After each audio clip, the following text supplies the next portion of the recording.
Listeners be advised. The Holiloquy podcast discuss matters related to the human experience and many that are sexual in nature. Due to this, some conversations may surround triggering topics such as sexual violence, self harm, abuse, and much more. Please be advised a list of crisis and psychological resources will be available in the show notes of this episode. With that said, let's get started with the show. Ladies and gentlemen, may I have your attention please as we go through the following safety instructions. In the event that there is a loss of cabin pressure, oxygen mask will drop from the overhead. Place the mask over your nose and mouth. Breathe normally as oxygen is flowing even if the mask is not inflated. Be sure to adjust your own mask before helping others.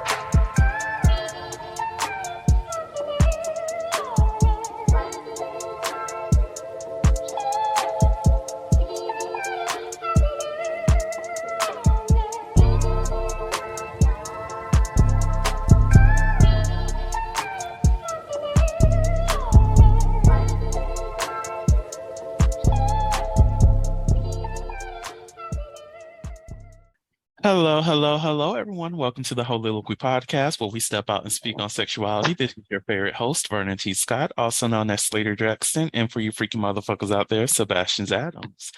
On today's episode, we are going to be getting some spiritual work done. We're working through some trauma. We're going through a lot of a discussion as it relates to sex work.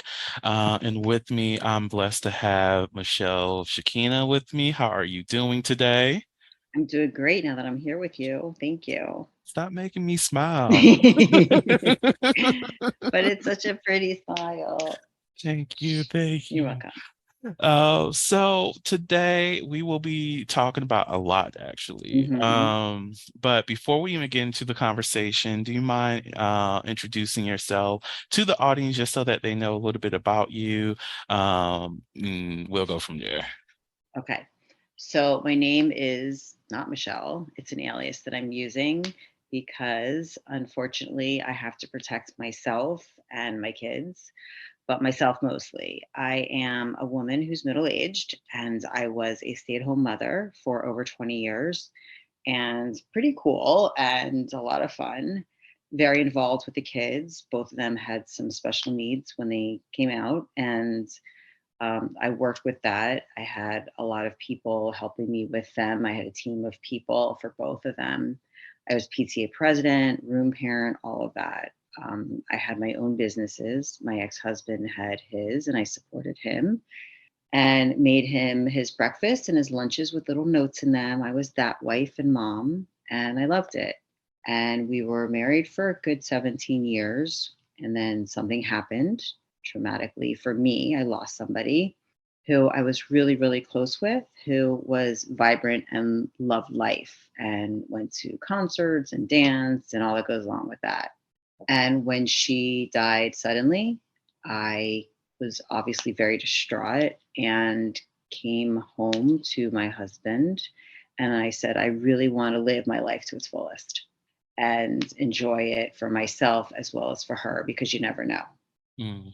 And I did not realize what I was saying and who I was saying it to. And I'll lead with that, and then we can go from there. Yeah, well, I appreciate you for that because the story after that gets the table starts to turn. Yes. Yes, they do. I know I already like typically within these episodes, like the recordings in general, they have like a trigger warning, but at least I can do a live trigger warning for those people now, because we are going to be talking about some tough topics. So trigger warning for sexual assault, sexual violence, as well as non-consensual sex work. So that has been put out there for you all so we can engage in this conversation. I know that from our conversation with building this episode and the intake meeting and all that, we discussed your experience with your ex-husband. So let's go ahead, pull the Band-Aid off and just jump right on into it. Okay, let's do it. I'm an open book. Anything goes, because I want anyone that they need to learn that they can get through it if they've been there. So when I say that I don't know who I was telling that to, I didn't realize that my ex-husband was living a second life full of drugs, alcohol, sexual deviance, homosexuality, all of that. And I realize now looking back, first of all, I'm doing very well. So there is a light beyond that dark tunnel. I am doing very well. I've worked really hard at it. So if you are in that situation or any situation of trauma, know you can get through it. What happened was he very slowly started to groom me, as they say, for what his desires were. So when we would go out, it was, why don't you wear something a little sexier? I really like it with your hair being longer. So, y'all know that the hair gets weaved in and it's getting longer. And then he's got a vision of what he wants it to be. So I really changed who I looked like. And I mean, I looked pretty dope, but you know what? It wasn't me. It really wasn't me. And so then it was, let's go out and let's have a few drinks more than we normally would. Okay. And then we go home and we're together. And then next time it's let's go out and have a few drinks. And then let's go to a bar after and go home. And then the sex afterwards is even more so. And then let's go out the next time and I want you to try this. And he started bringing out the drugs. Now, anyone that knows me in my real life knows that I'm just not good with this kind of thing, because things that you're supposed to blow into your nose, I would just like sneeze or blow out and it would get all over. Like, it was kind of funny because I had no idea what I was doing. And if I drank too much, I got sick. So I was like the worst drug addict and alcoholic that Hmm. anyone could be. But he insisted, and being my husband, I wanted to please him. I wanted him to want me, because what I noticed was the more open I allowed it, the more attention he was seeking and giving to other people. And at that point, I found myself in desperate mode of whatever you want to do, I'll do. Again, not having a clue as to what that meant to him. So what that meant to him was um, putting me on display.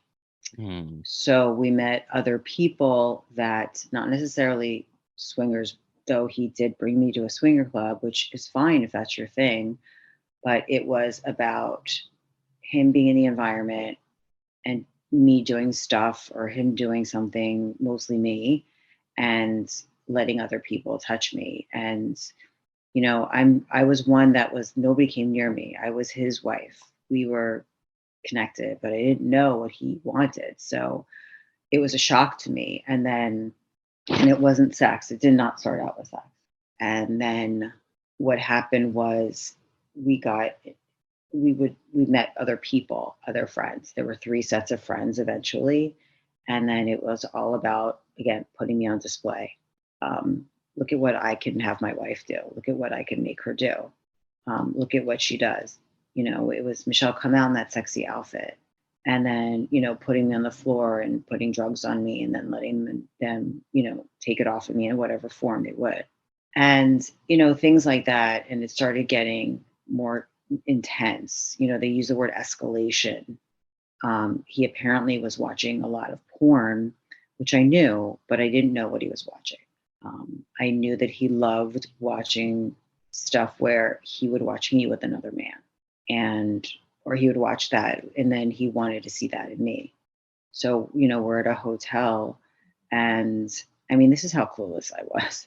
We're at a hotel in Vegas. He'd gone lots of times Hmm. and without me. And then, at 6 a.m., we'd already been to the clubs, and we're sitting at a bar in a lobby. Not one person is in the lobby except for the people working. And this great looking guy comes and he sits down next to me. I mean, beautiful, great suit. He's got this gorgeous, beautiful British accent, all of that, right? And I should have known, because he loved British accents, my ex-husband. Hmm. And he sits right next to me, as opposed to the entire bar that's empty. And I start talking to him because I'm friendly and what have you. And then all of a sudden my ex comes up and he puts his arm around both of us and says, "Hey, how are you doing?" And as if he's known this guy. Again, my ex was, he was 3 sheets. So I figured that's pretty normal. But then I excused myself, because it wasn't, when they start to make coffee for the next morning and you're still in your outfit from last night, the dress, you want to go upstairs. So I went upstairs, 20 minutes later, the husband comes up and he's like, I hope you don't mind. I brought somebody with me. And at that point, the guy walks in and they shut the door behind them. And I freak out because I don't know. I mean, there was no agreement. There was no discussion. There was no, are you okay with this? Really? There was no nothing. It was like, what are you doing? What are you doing? Mm. And he's like, don't worry. Here's more drugs. Here's another drink. And I'm telling you, now it's like 7 o'clock in the morning. And so what happened was my ex would control every environment we'd be in. He'd make sure he had enough for everybody and that he controlled how everybody was feeling. So even like some of the guys that were involved, even if they didn't really want to do anything, they wanted to watch, let's say, or they wanted to leave, he would make sure that everybody was not coherent enough to really make that decision, a sober decision. And so, the question is, was I the only one that was it non-consensual, or was it really everybody? So, and then one of the things he would do is he would walk away. So I'm there with this guy on the bed, and I have no idea where he came from. And he's the guy was actually nicer to me than my ex-husband was. And that was usually the case. And then he would walk away, my ex, because he loved the whole cheating wife thing, which apparently is a porn thing too. Oh, And he would, right. Yeah. And he would walk, or the hot wife, all of that. And he would walk away. And, my thing is, well, if this is something we're supposed to do together, I'm not going to do anything while you're gone. So I just sit there and wait. And it was the most uncomfortable situation that I could be in. And, if it were me now, none of that would happen. Obviously, I would run out. I would know better. But I was like, I was not coherent very much. So I wouldn't say I wasn't coherent. I just wasn't sober. And but yet I was sober enough to think, what does he want? What is his objective here? What does he want me to do? Like, what is this all about? And again, he still controlled it. And this went on to like noon the next day, and till we had to get on an airplane. And, I got home and he was so excited about the whole situation that happened. And he kept saying that he was happy that he got close to the other guy and that this was something he really wanted for a long time. And it was just, I could see a whole different person, someone I didn't know existed there. And again, it's fine if there's agreements, if there's discussions and agreements, anything. There were none. So that was like one of the first situation, or the first situation. And then meeting these groups of friends, it was walking into something that everybody else was doing. And we were the last participants. And I was very much included because part of it was I was very different. I was the only one that was married for so long, and I was the only one who only wanted to be with him and didn't want him to be with anybody else. And it wasn't always about sex. It was always about sexuality. It was always about sensuality. It was about drinking and drugs. The Holiloquy podcast focuses on the variability of sexual expression. When it comes to sexual expression, we often depend on pornography to illustrate how one must perform sexually. For those who have not learned this by now, the stuff you see in porn is not real. Pornography provides a singular perspective of sexual expression that is not often the reality we see during our own sexual encounters. The Holiloquy podcast is a conversation that takes you outside of the compressed box of what many know about sex. Some of the topics we discuss includes kinks, condom usage, status disclosure, and past sexual experiences. The Holiloquy podcast steps out on sexual norms and recognizes that the norm is not the only normal. Subscribe today and join the conversation. It wasn't always about sex. It was always about sexuality. It was always about sensuality. It was about drinking and drugs. Everybody had a red Solo cup in their hands. My drinks were always made for me. And, I could see my behavior change after a few sips or after a drink. But yet I couldn't do anything about it. It was like that space between knowing that being aware that your behavior's changed, but yet you can't do anything because you're not in that mental capacity to do it. So with with that, it was at that point, he knows everything about me and my childhood wounds, right? All of that stuff that we work on. And so now he's telling people about them and he's confronting me about them in a funny way. He thinks he's being funny, like, oh, she wants attention. Let me rip off her shirt and put drugs on her and let anyone do anything they want, um, whatever it is. And it would be like one right after the other. And there were some situations where um, he'd put me on a table, and again, if I would sit up, the drugs came back out, the drinking came back out, the shame and the guilt of it would come back out. Like, you're going to ruin the night. Don't you want this? Don't you want this? This is so good for our marriage. Would you rather me be with somebody else? And so the choices really were slim for me. Mhm. And even if I pushed back, I also got shushed or I got, pushed down or hand over my mouth or what have you. And he was always the ringleader, taking pictures and videos, which he still has as blackmail. Um, there were moments in the back of a club in a closet where I was put in with the owner of the club and another person and him and security at the door. Um, so I couldn't get out or nobody could get in, and the security's really watching what's going on. And, my ex would just come up to me and lift up my dress. And, you know, and that kind of stuff went on. And it was 6 years of that. Mm. It was a lot. Yeah, it was a lot. And not just what was going on outside the home, but inside our own room. It was strangulation, which, again, if that's something you're into, that's awesome. But there's a point where you don't make somebody pass out on purpose. Mm. And if they're passed out, you stop having sex with them. You don't keep going. But he did.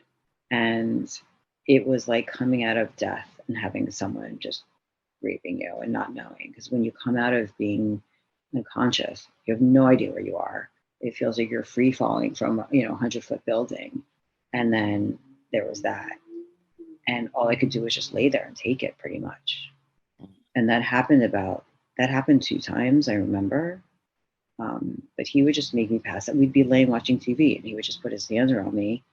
And I thought, oh, okay, he wants to, be playful and sexy. And before I knew it, I had passed out because he liked that. He liked, as he put it, he would say, I like putting you in uncomfortable situations. That was what got him off, I guess. And then there were times when he'd be behind me in our bedroom and put a belt around my neck. And again, that wasn't my choice. That wasn't, hey, can we try this? It just would appear. Mm. And it would be to the point where I was scared for my life. And, I remember the next day going to our therapist and saying what had happened. And the guy's yelling at me and he's saying, you can't let him do that anymore. Of course, I didn't choose for him to do that. He's like, you could have died. And I'm like, I know.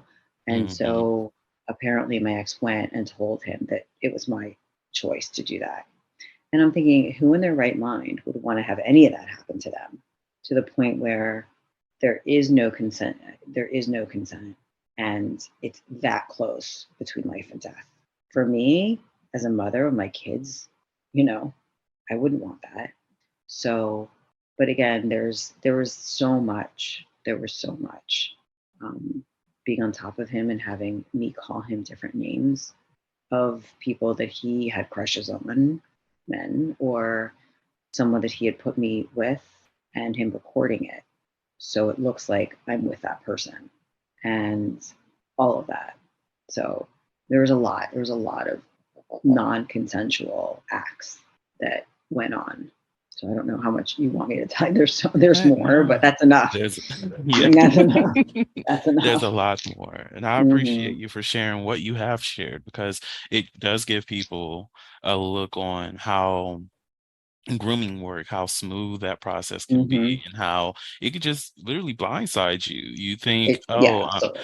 I'm pleasing my partner. We're Exactly. just doing these things to Yep. be, I want to make them happy. They want to make me happy. So I'm just doing what I can for them to Hmm. facilitate that happiness. And the entire time, they're putting you in more uncomfortable positions as time Yep. goes past. Oh yeah, he Um, definitely did. He escalated it. And then even the emotional manipulation and the use of drugs. Like, Oh, yes, the people get roofied to this day. It oh my does God. happen, Yep. Last year it did. but many people Hmm. don't understand that there's other ways that you can gradually get somebody Hmm. into a point that they're willingly taking the Right. drink. Right. It's made for you by a Hmm. bartender and all of those Hmm. great things. So you know that what you're taking in hand, it does not have any kind Hmm. of strange drugs in and what have Hmm. you. But your willingness to accept these drinks are also facilitating the potential risk of you being assaulted or Right. violated or taken advantage of by someone that you care Hmm. about or Right. some stranger potentially. But Hmm. statistically, it will be someone that you're Hmm. close with, Right. that you know. And it is I appreciate you for sharing that aspect too, because that's Of something course. that many people need to know to open their Hmm. eyes about. Like, I'm a firm believer, like if two people are they have that established trust with their partner and Hmm. they want to engage in intoxicated sex, then go Hmm. for it. Have Hmm. those Yeah. conversations. Do you enjoy it? Sure. Absolutely. But oftentimes we also forget about the consensual side of that, Right. where sometimes if that trust doesn't exist, how that can Hmm. be a violation of a person's Hmm. body, or if they had no expectation or no thought or had that conversation with you about, oh, okay, so now we're having sex. Right. No, I'm Exactly. drunk. I want to go to bed. Exactly. Oh my gosh, we would come home because then it was like dinner. No, then it's dinner stopped actually. It was going to the bar. Then it was going to the strip joint because they were open till like 6, 7 in the morning, and he didn't want to go home because he was high as a kite. And again, that's your thing, cool. But make the arrangement and with the partner because I also didn't want to have to be the designated driver. At some point, I had to decide, oh yeah, there's no way that he can drive. And I always made sure that I stopped at some point and just hydrated myself because, I just I wouldn't put myself in that position in Mhm. that safety. But we'd get home and he would keep doing the drugs. And it's 6 o'clock in the morning, 7 o'clock in the morning. And I'm gonna remind you, I have two children that I Mhm. need to care for. So when I realized that how bad this was, and it was a few years before I left, I really had to change some of the things that were going on without him knowing. Where he'd be like, "Go in the bathroom and do this," and or he'd give me a drink and I wouldn't finish it, or I would spill it and I drink water because I knew that I had to be the responsible one and I had to be Mm. the mother because even if I slept for 2 hours, I got up with those kids and I made them breakfast and took care of them. I mean, granted, they were older at this point, but um, it's just who I am. I'm still that responsible person. If it was a point where I was working again and he wanted to go out, I would still get up and go to work. Mm. As hard as that was, it was really, really tough because he's has his own business. So even now, he's still doing the same stuff and he sleeps all the time. But there were moments when I would wake up. We'd go out with friends and see these friends of ours. There were different groups, like I said, but the guys were like my brothers, or so I thought. Mhm. And when they started seeing his personality shift, because he stopped being mean to me just at home, he started being mean to me outside of the home, and this was towards the end. This was towards the end, and I thought these guys are going to protect me because they care about me. Mhm. Well, most of them had their own agenda, and it wasn't that. And even the women knew what was going on, and they were like the mean girls. They included me, and these were some of them were friends like for years. And I thought, okay, childhood wound. They want to be friends with me, okay. And these were beautiful, successful people, and all of that. The whole scene, something out of a movie. Mhm. And here it is. I'm mothering day in and day out. And these people weren't. And I thought, okay, they want to be friends with me. It's fun and exciting, but again, did not know they had their own agenda. Like I would walk in with presents for people, or I stay home at cookies for people, and they're like looking at me like with all their red cups. They're like, what are you doing? Like, why are you bringing us this? And I'm like, that's what I do. That's how I was raised. And, you walk into someone's house, it's what you do. Well, sure enough, at 4 a.m, when everyone's hungry because they haven't eaten all day, all night, But anyway, so the point is with the drinks, like we would be out to dinner and one of his friends, one of the guys would get a drink from a bar outside. We're sitting inside. I would have it. I'd wake up in the hotel bathroom 2 hours later on the floor and not knowing where I was. And my ex would have my son, who was an older teenager, walk in and find me. And I would have no explanation. 1 minute I'm sitting having a martini and some nachos and food. And then the next minute I'm waking up. So, Mom, are you in here? And what, so there's a big gap there. Well, what happened from A to Z? I can't answer you. And then there was a time where I woke up in someone's house. No idea how I got there. No idea. And when my ex got drunk, he was really talkative. He would babble a lot to the point where once he said, I'm a horrible person. I'm a monster. I'm a horrible person. Because he got so drunk to the point where he wouldn't sit still. I'd put him in bed. He'd end up on the floor. I'd put him in bed. He'd go walking around. He'd want to walk into our kids' rooms, which I had to hold him back. He'd end up in the bathtub. And this is a big guy. So, one point he said to me in slurring in his words, when you go out, you don't ever sign the check. You drink water between one drink and another, and you drink it slowly. So he was giving me the answers of, yes, I planned this. This happened because of me, and this is what you should have done. He said, don't sign the check. There'll be no evidence that you were there. So, yeah, he's really, really, so he's one of the best salespeople that you'd ever meet because there's no conscience, like he doesn't care, thinks above and better. And it's not about him per se, it's about the personality. It's, and some of these personalities we see on TV shows or in movies, The Wolf of Wall Street, they think that they're above the law. And in that, there's a lot of entitlement. And, people are pawns. So that's what I became. But what's really tricky that we have to look out for is when you're with somebody who's an abuser, it's so confusing because it's 4 days on, 3 days off. They're great 4 days, they're bad 3 days. Or they're bad 4 days, they're good 3 days. And it's really tricky to know. And if they're not hitting you in the face like you see on all the signs, it's even more confusing because you're like, oh, they're having a bad moment or a bad day at work or somebody's not being nice to them. I can take it. I'm their partner. I can handle it. I'm their home. They can come home and do this. They'll be better tomorrow. Here, let me make them more of their favorite food, whatever it is, Yes.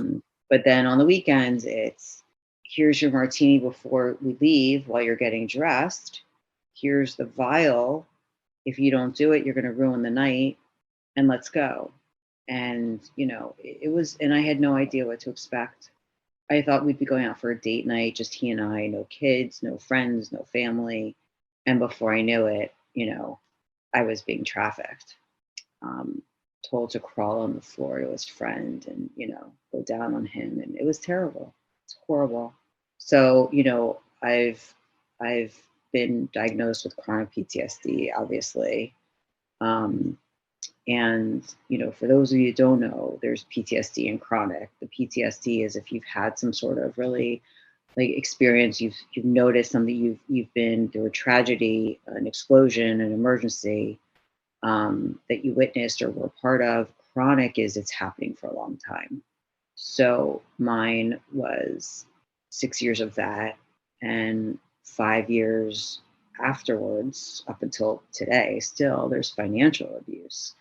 Dealing with him and, threatening to take my kids away and saying stuff to me, telling my kids that I slept with everybody that we know. And, it's funny when you tell something to a really smart 13-year-old girl and she's like, well, how can mom be doing that if she's always at my school volunteering, or how could she be doing this when you supposedly fell asleep first, but she always falls asleep when she's watching TV and you always stay up late. Like she really got it. But that's real. I mean, that's an abuse on a different level when you involve the Hmm. children. When you involve the children. So. Yes. And so for anybody who's keeping count of different forms of abuse, we Mhm. have sexual abuse, we have emotional Mhm. abuse, we have financial abuse, we Mhm. have verbal abuse, Mhm. and I think there might be others, Well, but that's child. So that would be considered child abuse. child abuse. Yes. Yeah, So that's that would already be considered. five. Yeah, yeah. Like, and Oh all of yeah. these are things that you've experienced within Oh these yeah. 6 years. Oh Yeah. Oh yeah. And I didn't know. It's like I didn't know what I didn't know. I keep saying that. Like my. he admitted to getting the massages, um, the special massages. He Hmm. admitted to, again, he went to Vegas. He'd be getting massages in his room. So he said. I mean, I don't know what they were, and I didn't even think about it because he had a bad back and I was so naive. But let me tell you, somebody's getting a massage in their room. I don't know if that's all they're getting. Right. So something to consider. Hmm. Um, yeah. Like, I think, Hmm. well, I feel like it's important to mention how much control he strives Mm, for. right. Because, like you mentioned, he will want to control the Hmm. environment, make sure he Hmm. has enough drugs for everybody, make sure that he knows Yep. who's coming in and out of everything, Yep.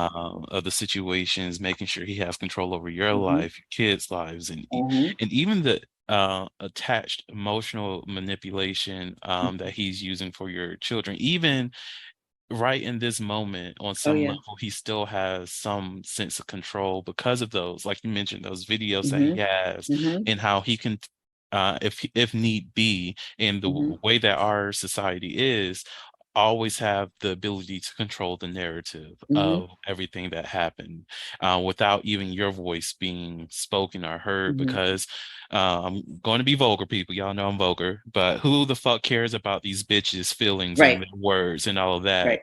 Like, she's a whore. She did all Hmm. this. So we're Hmm. going to be on his side because Hmm. she's out here tricking around with all his Hmm. friends. So Hmm. he's the victim here. And Right. clearly, Right. like, who's the person with the camera if we're going to be having this Exactly. conversation? Exactly. Right. So, Right. Exactly. So he would put me in situations. Well, first we'd go, when I go to the bathroom, we'd be out and I'd go to the restroom and he would say, take a sexy picture for me. And I mean, what partner wouldn't? Like, oh, wow, he mhm, really wants one. Cause sometimes I'd send them to him, if he was at work, can't wait till you get home kind of thing. And I get no response. And then so when he asked me for them, I gave them to him. I was like, oh, wow, he really wants that. But then he would set up pictures if we were at a friend's house. It would be you guys get in the bathtub, put the towel over you to where it covers your clothes and pretend and like put your head on him like you're sleeping and like you guys just had sex. And we're like, oh, that's so funny. Let's do that. Well, that's one of the over 200 something pictures that he's got. I mean, those mm, sorts of things. Um, but even his friends were starting to manipulate me in the end. And, mhm, because they knew he was so horrible to me. I mean, he was calling a lot of these girls like words that he shouldn't be calling them, the wives of some of these guys, and the guys wouldn't do anything. So, that's who I was hanging around with. And so, it was like, oh, send me a picture of yourself. I heard you took a great picture of yourself and sent it to your husband. Let me see it, and I'm like, oh, these guys are cool. We're like brother, sister, and because I have older brothers. And I'm like, all right, whatever, it's fine. Like, because they see sexy women all the time. I'm nobody. And so then it was like, oh, I see you're sending sexy pictures to my friends because the friends would send them to him and say that. mhm, So it was complete manipulation. I was so clueless. I had no idea. In the end, I was spinning every moment of every day. He had me spinning like I was in the whirlpool and I didn't know which way was up. I didn't know what was real and what wasn't. The only thing mm, I knew what was real was my mothering because that's instinctual. I was raised in a traditional household. I'm a healthcare worker.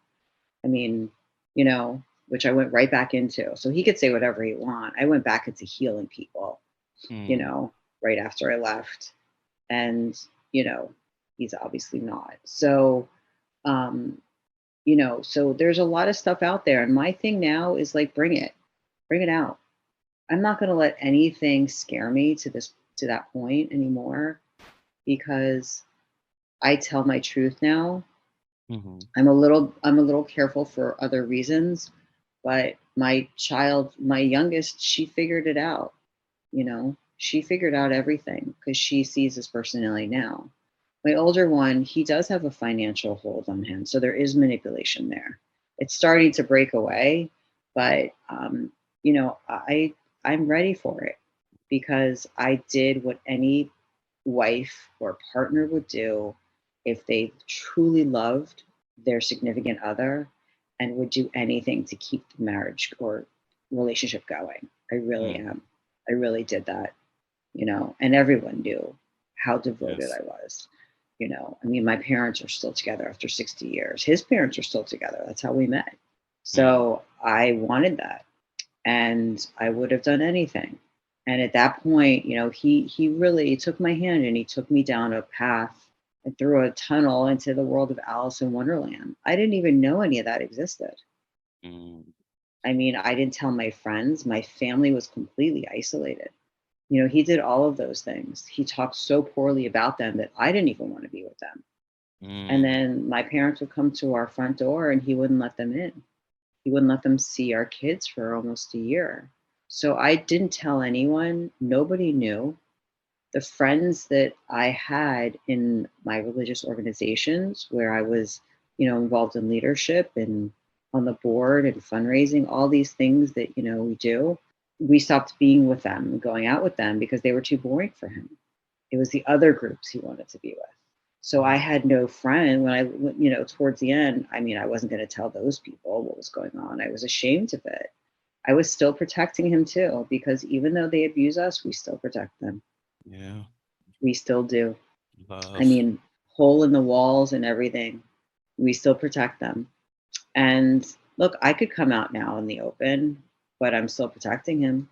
I'm Mm. protecting my safety, you know, more so And until I also your figure. children. I'm protecting my children, right? Mm-hmm. My youngest knows.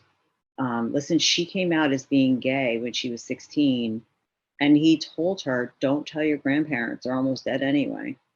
And you know, she and I celebrated. My parents knew. You know, half my family is gay, and she's just openly loved and respected. You know, we go to pride conventions, and well, she's part of Planned Parenthood, so she throws out condoms and educates kids in schools. And you know, I'm the one that goes and hugs everybody. And, you know, I'm the Mm-hmm. mom. So you know, and he's in the closet. So there's a lot of stuff there underneath it, which would make somebody do this to another person. Obviously, it's not liking themselves or loving themselves to the point where they are so narcissistic that it's like I could do anything and get away with it. I could make her do this. And that's what they used to say. I was like a circus animal. I really was. And it's And mhm, yeah, I was thinking it's crazy that he to have that belief that he can do anything and get away with it, but mhm. he cannot be himself. Correct. Yes, it's very much a dichotomy on that. Yep. It's Yes, you're exactly. And it's sad because, you know, that's his own shame. mm-hmm. It really is. I think that you know, I don't know. There's not much I could say. He just has this image of what he wants people to think. He's all about image. Mm-hmm. Um, and I remember we went out one Father's Day, and we ended up going to a bar. Like I made a nice thing for him. And he's like, he wanted to go out. Drugs came out. I'm like, it's Father's Day. We did the whole thing all day with the kids, right? And his parents and whatever.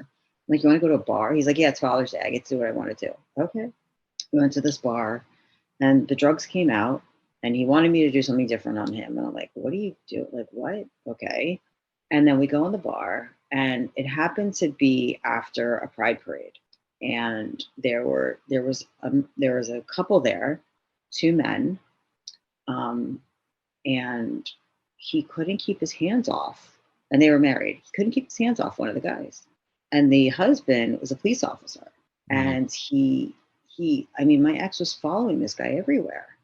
And, I kind of knew.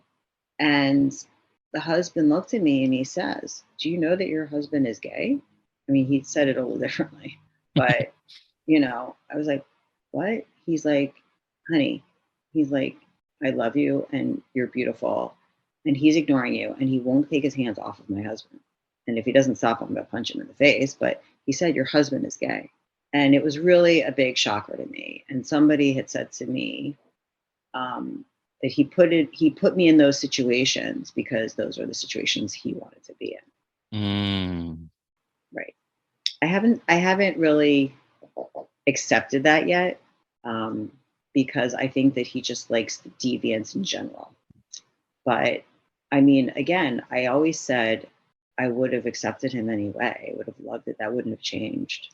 And it would have been so much better for our children. Mm-hmm.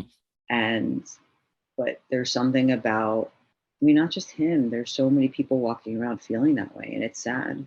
It's Yeah. sad because I believe everybody should be who they are. I mean, I walk around with a shirt with a rainbow that says "Be you" and "Love is love." We're very proactive in this household.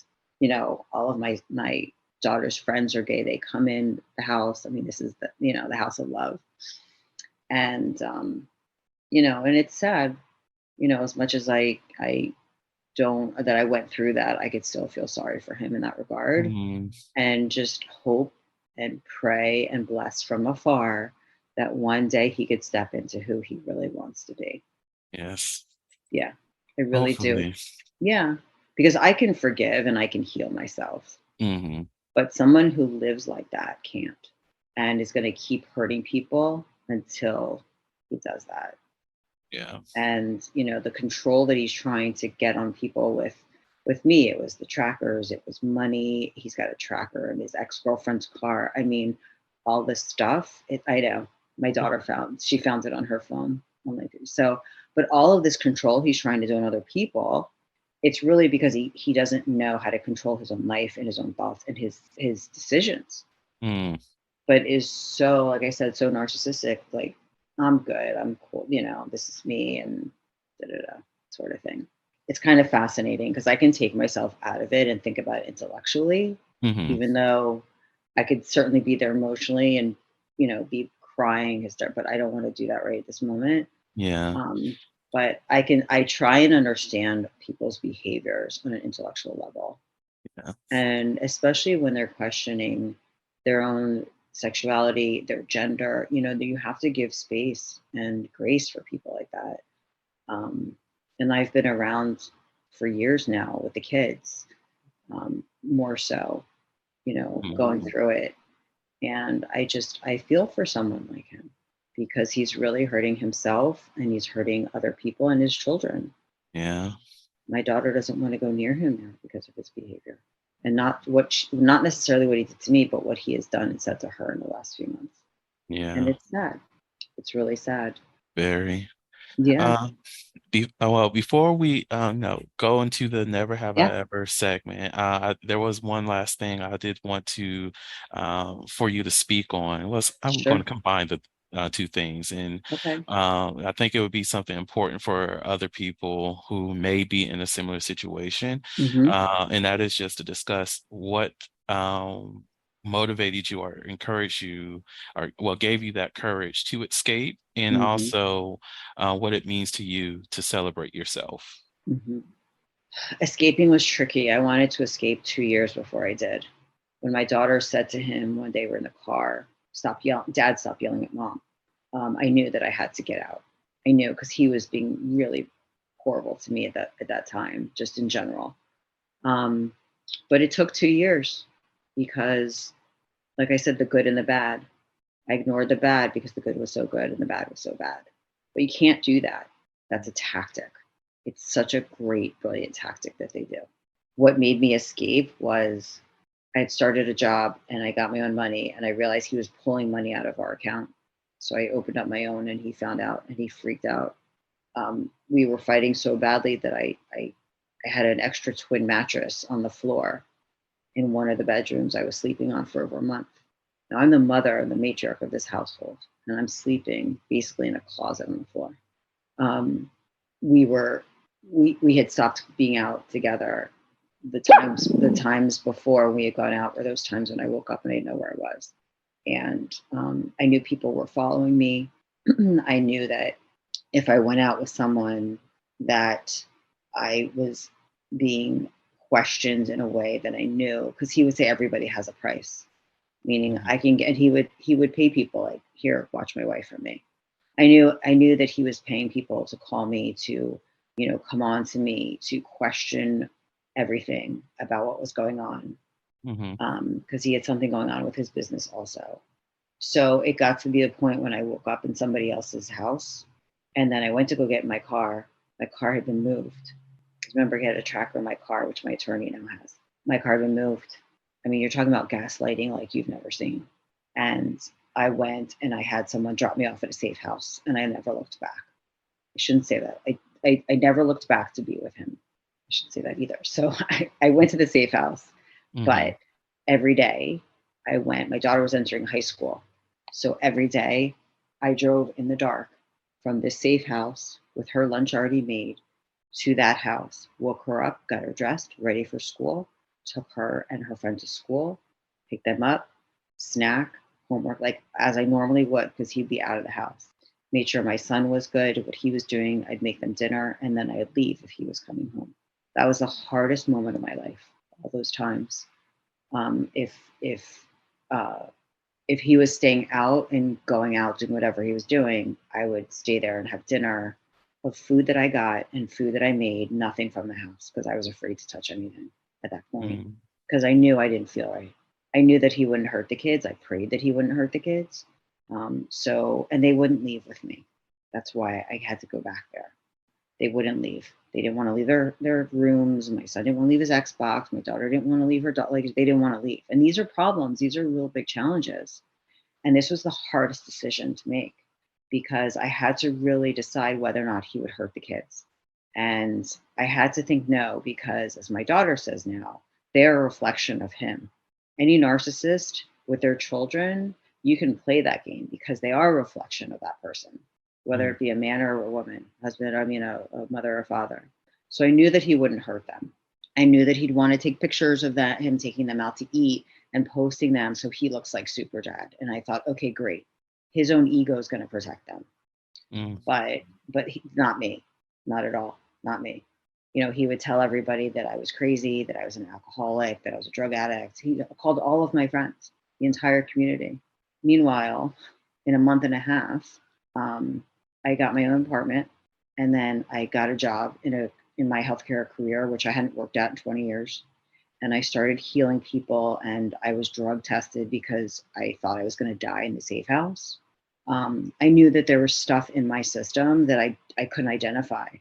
And, you could do a drug panel, but if you don't test for GHB, ketamine, certain opioids, if you don't test for things like Valium or, Xanax, they're not going to show up. So when I left, I gathered all of the medication he had, because he had a friend that was a doctor. So he had me go on hormone replacement. He was giving me quote unquote B12 injections. Oh yeah, there was lots of stuff. He had creams. Yeah. So when I went to the house, I detoxed of something. I don't know. Yeah, he's got friends that are doctors. I found out all this stuff when I left, because I was still attached to him for like a good 6 months. So I could see I could see where he was going on the expressway. I could see the Walgreens. I could see health insurance stuff. Yeah, I could see all of it. So I did not know who and what I was dealing with. And then I found the scale underneath. And why does somebody have a scale in their bathroom cabinet? They're measuring and they're distributing. And that's, it all happened all at once, where I was like, what is going on here? And so I knew that I had to get myself out and get myself well before I could really take full responsibility with my children. And I knew that the kids would be okay.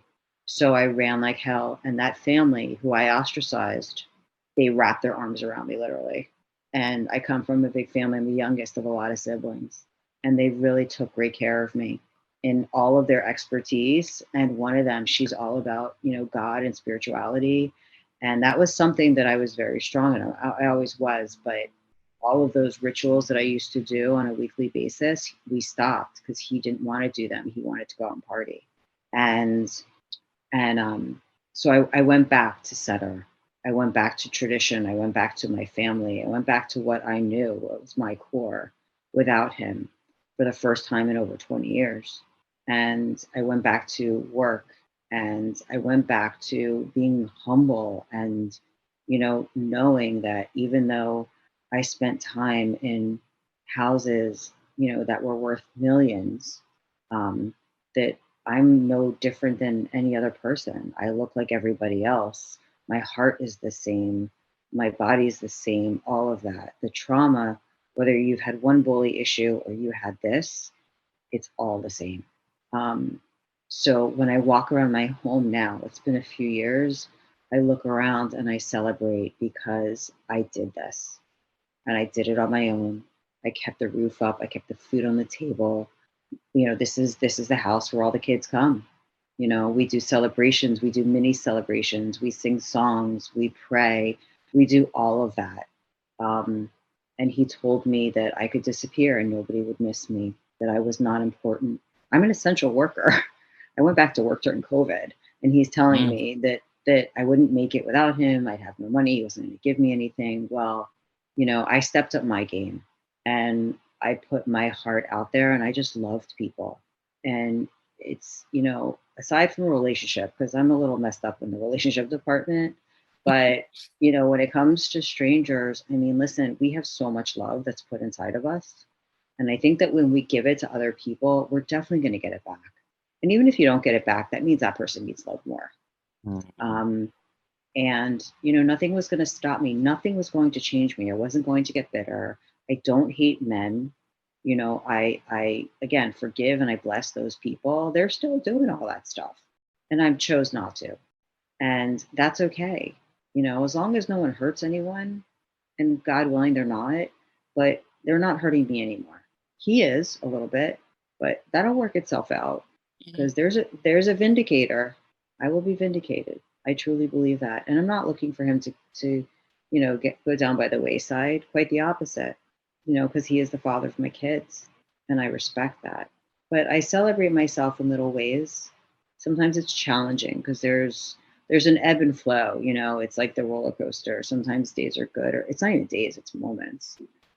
Those of us that have had some severe trauma, we can look a little schizophrenic at times, or, borderline personality disorder, because it started with the emotional and the verbal abuse. The Walking on Eggshells book is really, really good. I read it again recently. I listened to it, and I had read that when we were still together because it started off that way. When somebody has a secret, they're not nice to you, even if you're nice to them, and you think they're just being mean or they're just that person, but it's really that they have some sort of a secret, and conversation is huge. Yes. So, yeah. So I celebrate myself by I love helping people. I actually, when I left and I was on my own, first I went cold turkey, like no drinking anything for 6 months because I was really nervous about everything. And then I started, then COVID hit and then everyone was drinking. And so, Yeah. right, everybody, and then I went back to work during COVID and, my patients were drinking, and then all of a sudden, I'm going out, and then I went to the other side, and I'm like, I can do whatever I want to do, like a little kid with the hands on the hips, I'm doing the power stance. I could do whatever I want to do. Well, I didn't make such great choices because when I was with him in the beginning, we'd go out, I'd be like, oh, I'm protected, I'm okay, even though I wasn't. I can have 2 drinks and I'll be fine. Well, again, 2 drinks for me, and I'm like done, and so I went the route where I had to go through that. It's almost like a rebellion of no one's going to control me. I'm going to control myself, and then it's like, okay, well, let's, walk into a few doors and fall down and hurt yourself a couple of times. And then I had one instance where I was really not nice to someone who didn't necessarily deserve it. And it was a wake-up call. And so then I stopped the drinking again because I was like, what's the point? If your brain is not good, throwing a couple of drinks is not going to help it at all. have a few sips, make it controlled, do it in your home, don't do shots. Don't do shots and be out there in a crowd with lots of music, because anyone who's gone through trauma and has PTSD, that environment will trigger you to the max. Mm, A lot of the stuff happened to me at bars. I've been to one of the restaurants. The last time I went to one of the restaurants that he and I used to go to, and he would really do stuff, I ended up in an ambulance. That's how triggered I wow. was. Oh yeah, I was really, and this was only last year. Whether or not something happened, because there was another couple that I was talking to, and I was with somebody, and I actually had a phone call with my boss, and he's like, "Are you okay? You don't sound right." And I'm really solid. Like, this is me all the time. And sure enough, 10 minutes later, I'm in an ambulance fighting for my I thought I was going to die. Mm, But where I live, it happens often, unfortunately. But, and it's like, well, because I wanted to face all of these places again and change the narrative, right? hmm. But some places you just don't need to do that with. And you know Yeah. what? You really don't. And, there's so many places to go, and restaurants and bars and clubs or whatever, events, meetup groups. You don't need to go backwards to go forwards. You really Mm, don't. And I really learned that. I don't need to face those physical areas. I want to face the emotions, because I want to help as many people as I possibly can on that trauma number line from 0 to infinity. And in order, I think, for me to do it is I need to feel it. I know what it's like mm, to have, $100 in your account and have to feed your children. And somebody owes you thousands of dollars, but won't give it to you even though they're legally supposed to. I know what it's like to, you know, feel completely alone. I know what it's like to wake up at 4 o'clock in the morning and have a panic attack out of nowhere. I know what it's like to go to work working on somebody, whether you're a hairdresser or you're in the fields, or you're whatever it is, you're in a team meeting, and all of a sudden you get a flashback, or you hear a song in the car, and you got your kids in the car, and all you want to do is scream and cry, and you can't, or you want to stay in bed, but you can't. I know what all of that is like. So, so the places stay away from. The loud noises, it's going to trigger you some form. And so celebrations is just being thank you. It's just saying mm. thank you. It's really easy, actually. It doesn't take a lot.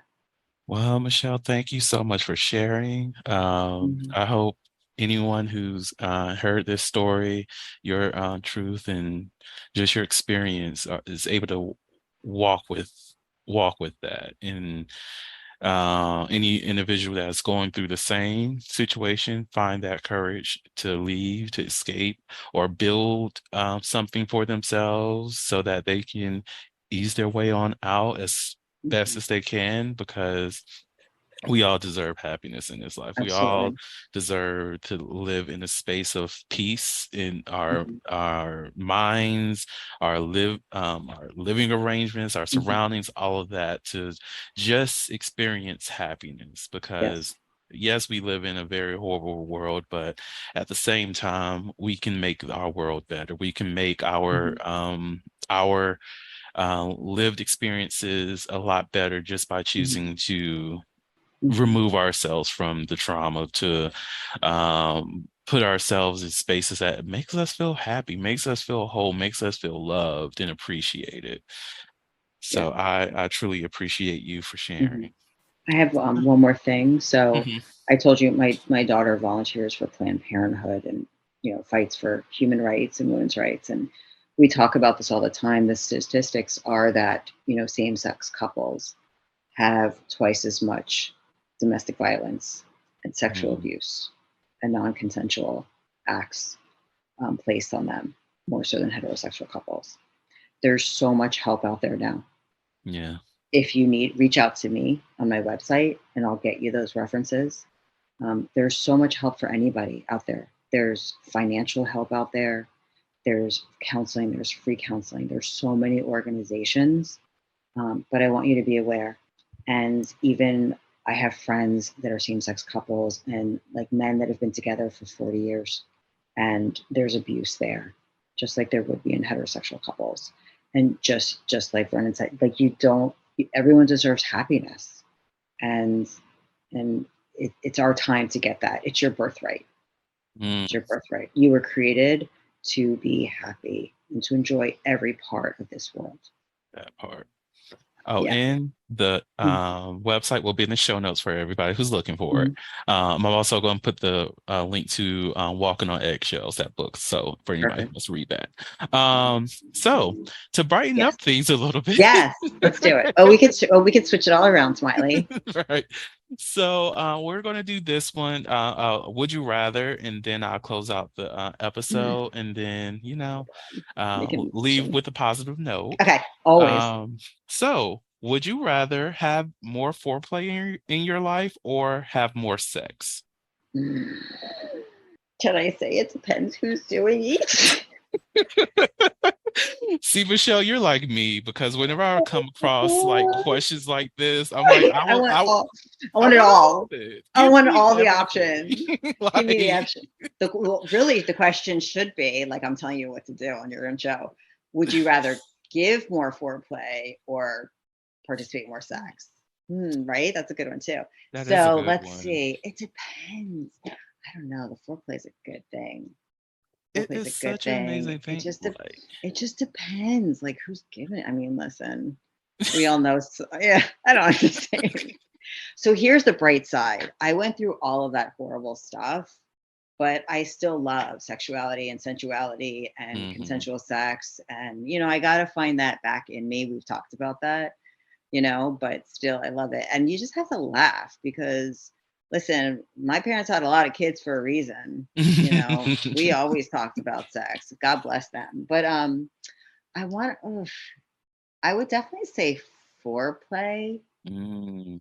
but I don't know because I'm like, at some point, like, give it to me. But the whole foreplay thing, I'm not going to give you my secrets, but there are reasons for that. It would be pleasurable for both participants. I understand. Like I know Hmm. for me, I feel like I want to say foreplay if it's not Yeah. like sucking dick, because that's like if Hmm. I'm open to it, but that's not going to be something Hmm. I'm going to do all the time. But like Hmm.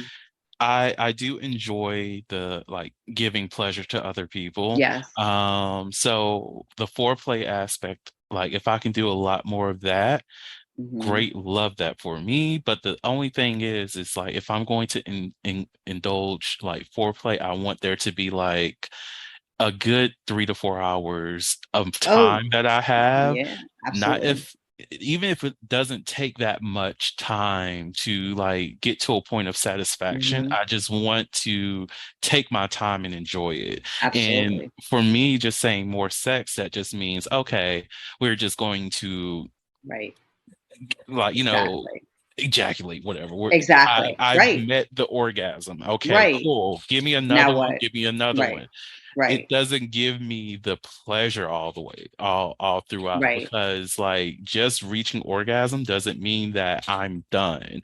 I may still want a little bit more. I still may Sure. want a little bit more. I will want more foreplay. So Yeah. like if it's more Yeah. sex, that means we're just going to be doing multiple rounds. And that's great. That's good. It's a workout, it's Mhm. exercise. But like I would rather just have something like Right. I'm enjoying this AC. So Right. let's go ahead and Oh my just God, keep you're that so going. funny. That's so true. Like There's nothing worse than like getting overheated during sex. But right. I will say this. First of all, I feel for you because as a woman, multiples are multiples for some of us. And my body reacts very quickly to, well, anything, but especially foreplay, like splash zone. Hello, there needs to be Love it like for you. pad, pad on the bed. There's got to be towels. Like it's a splash zone. Like it's a funny, funny thing. Anyway, so yeah, I mean, listen, a girl can be very happy in that realm. And you know what? It wouldn't hurt if there were some snacks on the side of the bed, for God's sakes. Like, I Oh mean, yes. right? I love the way you Right? sex. Yes. Right? Yes. Yes. I mean, you could use Popsicles. them. Yeah, you could use them, or you could have them because you get hungry. I mean, listen, see, that's the kind of wife I was, Right. right? Who's giving that away? Like, come on, man. Child. Right? Still, Look. even more so. And now it's like anyone's lucky if they come near me. That's the difference. And that's what we have to get to on the other side of that rainbow, that healing rainbow, Mm, I call it. right? Yes. You go Yes. from, oh yeah, you don't deserve me, hell no. So, but yeah, so foreplay, yeah, listen, I could go for hours. I might be dehydrated unless some Gatorades on the side. Makes me snort laugh. Oh God, Right? You yes. know, the floor is slippery, the sheets are gone. Like, forget it. It's like, yeah, it is. It's a thing. Right. Allow the tornado to run through the Hmm. house, okay? That's it just Exactly. Exactly. But you know what's so nice about foreplay is there's so much intimacy that's possible there Mm, also. yes. Because if you look at foreplay from the head to the toe, from the top of the head to the bottom of the feet and ears and mind and all of that, it could be enough. It really Mm-hmm. could be enough. And that's where connection is. I mean, sometimes it's quick because it has to be. And then there are other times. Listen, on Father's Day, my ex used to get a 2-hour massage, which included all that. And on his birthday. I mean, right? Mm. That was the agreement. Yeah, exactly. Exactly. I know. Listen, God bless from afar. Enjoy Right, yourself. right. So Oh, I know. well, on that note, Michelle, thank you so Uh-huh. much. I All right. appreciate you. Splash zone. Everyone put on their goggles. Keep So, your hands and yeah. do you have any last words that you would like to share with the audience before I close this out? Oh, people, trust your instincts.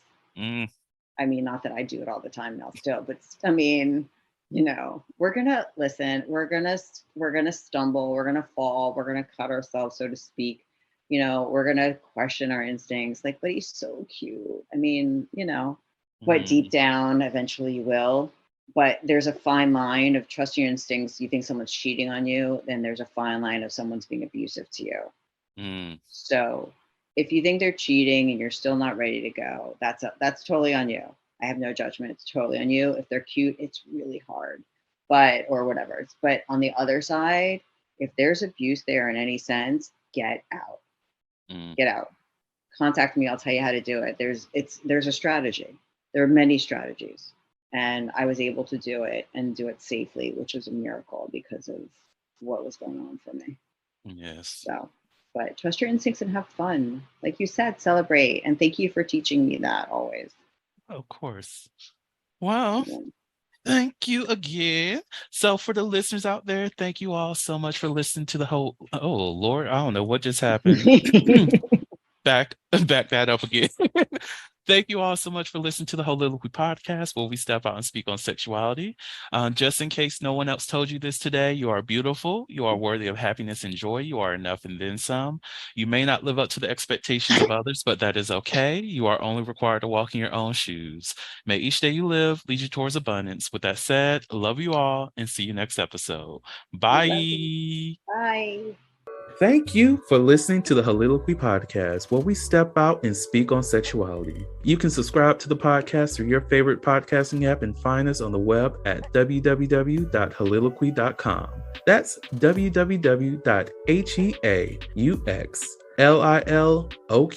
www.heauxliloquy.com. Share the podcast with your friends and join the conversation.